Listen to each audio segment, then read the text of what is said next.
கேரளாவின் திருவனந்தபுரம் அருகே ரயில் தண்டவாளங்களை மூழ்கடித்தவாறு வெள்ளம் பாய்ந்தோடுவதால் சில ரயில்களை ரத்து செய்து தெற்கு ரயில்வே அறிவித்துள்ளது.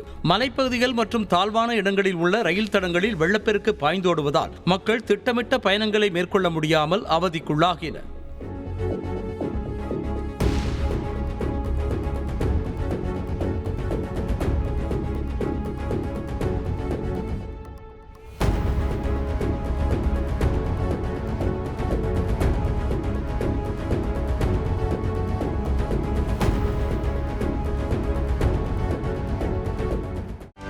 செய்திகளை உடனுக்குடனும் துல்லியமாகவும் தெரிந்து கொள்ள சப்ஸ்கிரைப் பண்ணுங்க.